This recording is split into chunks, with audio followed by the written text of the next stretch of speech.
Assalamualaikum warahmatullahi wabarakatuh. Selamat siang teman-teman. Saya Restiana dari jurusan Ekonomi Syariah, Fakultas Ekonomi dan Bisnis, Universitas Sultan Ageng Kota Yasan.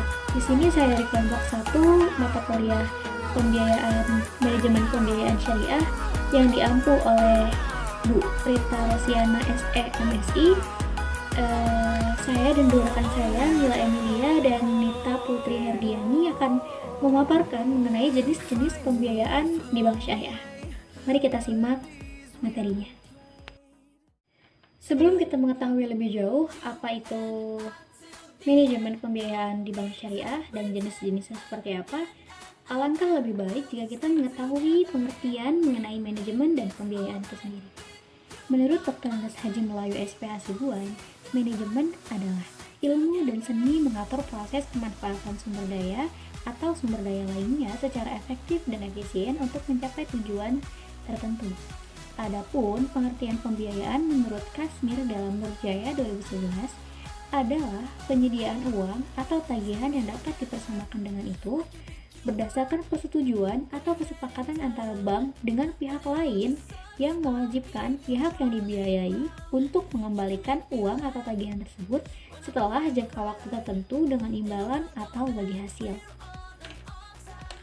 Setelah kita mengetahui apa itu pengertian manajemen pembiayaan, selanjutnya kita akan mengupas tentang pengertian manajemen pembiayaan di bank syariah. Saya mengutip menurut pasal 1 butir 25 Undang-Undang Nomor 21 Tahun 2008 tentang Perbankan Syariah. Selanjutnya disebut Undang-Undang Perbankan Syariah. Yang dimaksud pembiayaan adalah penyediaan dana atau tagihan yang dipersamakan dengan itu berupa transaksi bagi hasil dalam bentuk modal robah, musyarakah, sewa menyewa dalam bentuk ijarah atau sewa beli dalam bentuk ijarah muntahiyah bitamlik, jual beli dalam bentuk piutang murabahah, salam dan istisna, pinjam peminjam dalam bentuk piutang qard, dan sewa menyewa dalam bentuk ijarah untuk transaksi multijasa dalam Hakim dan Anwar tahun 2017. Sementara Undang-Undang Nomor 10 Tahun 1998 menyatakan bahwa pembiayaan berdasarkan prinsip syariah adalah uang atau tagihan yang dipersamakan dengan itu berdasarkan persetujuan atau kesepakatan antara bank dengan pihak lain yang mewajibkan pihak yang dibiayai untuk mengembalikan uang atau tagihan tersebut setelah jangka waktu tertentu dengan imbalan atau bagi hasil dalam Ilyas 2015. Jadi dapat kita simpulkan bahwa manajemen pembiayaan bank syariah adalah sebuah proses perencanaan, pengorganisasian, dan pengontrolan sumber daya yang dilakukan oleh bank yang menjalankan kegiatan usahanya berdasarkan prinsip-prinsip syariah dalam hal pemberian fasilitas keuangan atau finansial yang kepada pihak lain berdasarkan prinsip-prinsip syariah untuk mendukung kelancaran usaha maupun untuk investasi yang telah direncanakan. Setelah membahas mengenai pengertian manajemen pembiayaan syariah, selanjutnya kita pada materi inti kali ini yaitu jenis-jenis pembiayaan di bank syariah. Yang pertama ada murabahah. Apa sih murabahah? Murabahah adalah transaksi jual beli suatu barang dengan menegaskan harga belinya kepada pembeli dan pembeli membayarnya dengan harga yang lebih sebagai laba. Nah, pembayaran dari murabahah ini bisa tunai juga bisa tangguh atau dicicil. Di dalam transaksi murabahah ini tidak dianjurkan dengan adanya riba, tentu karena asas atau dasar hukum dari transaksi syariah adalah Al-Quran dan Sunnah, dan riba adalah hal yang dilarang oleh agama Islam yang termaktub dalam Al-Quran dan hadis Rasulullah SAW. Nah, kembali pada topik murabahah kali ini. Jadi, pada kesimpulannya, murabahah adalah ketika kita sebagai pihak yang berkelebihan modal memberikan kesempatan kepada yang kekurangan biaya atau modal untuk memiliki barang yang ingin mereka miliki. Kita diperkenankan untuk menyampaikan harga pokok dari barang tersebut dan dianjurkan untuk menyampaikan keuntungan yang ingin kita dapatkan. Alangkah baiknya bahwa keuntungan tersebut disepakati oleh kedua belah pihak, baik yang pemilik modal atau oleh yang berkebutuhan tersebut. Selanjutnya salam. Salam ini sebetulnya tidak beda jauh dengan murabahah karena sama-sama akad bayi, yaitu akad jual beli. Nah, apa bedanya? Baik, kita baca dulu pengertiannya.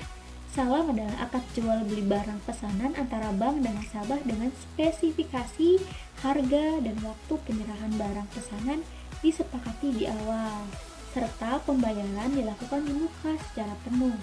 Bank dapat melakukan salam paralel dengan syarat akad kedua terpisah dari akad pertama, dan akad kedua dilakukan setelah akad pertama sah.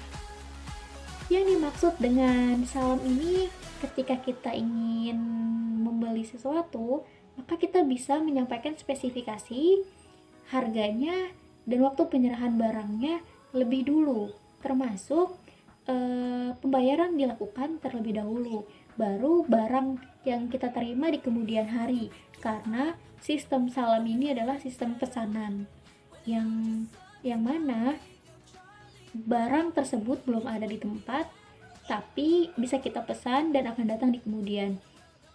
Sementara pembayarannya biasa dilakukan di awal, dan bahkan harus dilakukan di awal kalau akad salam ini. Istisna adalah akad jual beli dalam bentuk pemesanan pembuatan barang tertentu dengan kriteria persyaratan tertentu yang disepakati antara pemesan dan penjual. Jika bank melakukan transaksi istisna untuk memenuhi kewajibannya kepada nasabah, bank dapat melakukan istisna lagi dengan pihak lain atau pada objek yang sama, dengan syarat istisna pertama tidak tergantung pada istisna yang kedua. Mudharabah adalah bentuk kerjasama antara dua atau lebih pihak di mana pemilik modal sahibul mal mempercayakan sejumlah modal kepada si pengelola atau mudarib dengan suatu perjanjian dari awal. Dalam bentuk ini menegaskan kerjasama dengan kontribusi 100% dari modal, dan dari si pemilik modal ini keahliannya dari si pengelola. Musyarakah adalah akad kerjasama antara dua pihak atau lebih untuk suatu usaha tertentu, dan masing-masing pihak ini memberikan kontribusi dana dengan ketentuan bahwa keuntungan dan resiko akan ditanggung bersama sesuai dengan kesepakatannya. Dan akad ijarah ini adalah akad pemindahan hak guna atau manfaat atas suatu barang dan jasa dalam waktu tertentu, dan melalui pembayaran sewa atau upah tanpa diikuti dengan pemindahan kepemilikan barang itu sendiri. Ijarah muntahiyah bitamlik adalah akad sewa menyewa yang disertai dengan opsi pemindahan hak milik atas benda yang disewa kepada penyewa dan setelah selesai masa sewanya. Perbedaan ijarah dan ijarah muntahiyah bitamlik adalah kalau ijarah itu nggak ada pemindahan kepemilikannya. Kalau misalkan ijarah muntahiyah bitamlik, kemungkinan ada pemindahan kepemilikannya.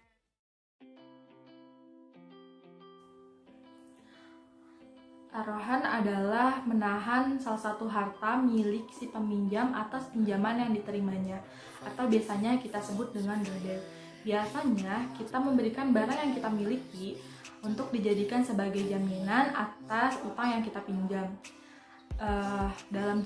dalam tempo yang telah disepakati oleh kedua belah pihak, baik rohin maupun murtahin. objek barang yang dijadikan sebagai jaminan itu haruslah bernilai ekonomis. Dengan demikian, pihak yang menahan memperoleh jaminan untuk dapat mengambil kembali seluruh atau sebagian piutangnya tersebut. Jadi jatuh taruhan ini adalah akad, bisa disebut juga kalau kita gadai. Jadi barang yang kita gadaikan ini bisa kita ambil kembali kalau pinjaman tersebut sudah dilunasi.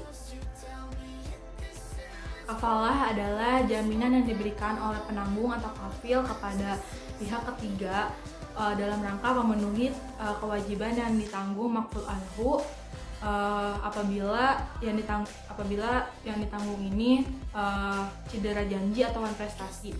Secara teknis, dalam pelaksanaannya pihak bank ini memberikan jaminan kepada nasabahnya sehubungan dengan kontrak kerja atau perjanjian yang telah disepakati antara nasabah dengan pihak ketiga.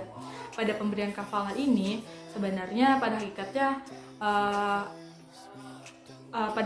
pemberian kafalah ini memberikan kepastian dan keamanan kepada pihak ketiga untuk melaksanakan isi perjanjian atau kontrak apabila tanpa khawatir apabila suatu saat nanti nasabah itu cedera janji untuk memenuhi prestasinya.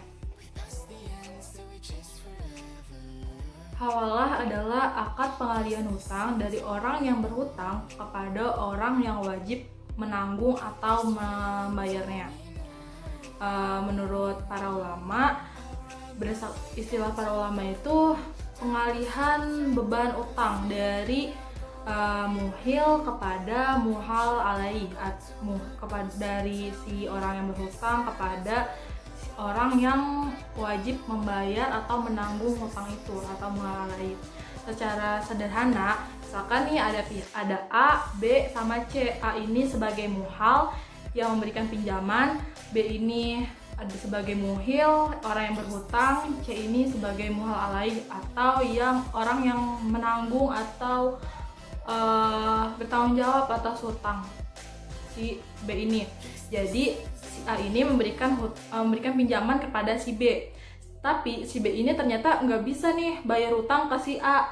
Nah si B ini memindahkan kewajibannya kepada si C. Jadi si C ini bayar hutang si B ke si A ini.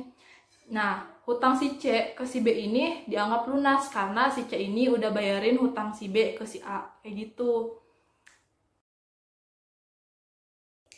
Pengalihan hutang adalah pengalihan transaksi non-syariah yang sudah berjalan menjadi transaksi yang sesuai dengan syariah. Untuk untuk akad lain-lain ini adalah produk-produk pembiayaan lainnya yang akan ditetapkan lebih lanjut berdasarkan fatwa Dewan Syariah Nasional MUI. Baiklah teman-teman, untuk pemaparan yang terakhir saya akan memaparkan kesimpulan dari pembahasan kita pada pertemuan kali ini. Manajemen pembiayaan bank syariah adalah sebuah proses perencanaan, pengorganisasian, pengkoordinasian, dan pengontrolan sumber daya yang dilakukan oleh bank yang menjalankan kegiatan usahanya berdasarkan prinsip-prinsip syariah dalam hal pemberian fasilitas keuangan atau finansial kepada pihak lain berdasarkan prinsip-prinsip syariah untuk mendukung kelancaran usaha maupun untuk investasi yang telah direncanakan. Lazimnya, dalam bisnis, prinsip pembiayaan ada 3 prinsip dalam melakukan akad pada bank syariah. Antara lain, yang pertama ada prinsip bagi hasil, yang kedua ada prinsip jual beli, dan yang terakhir atau yang ketiga ada prinsip sewa menyewa. Baiklah teman-teman, untuk perhatiannya kami ucapkan terima kasih, kurang lebihnya mohon dimaafkan. Wassalamualaikum warahmatullahi wabarakatuh.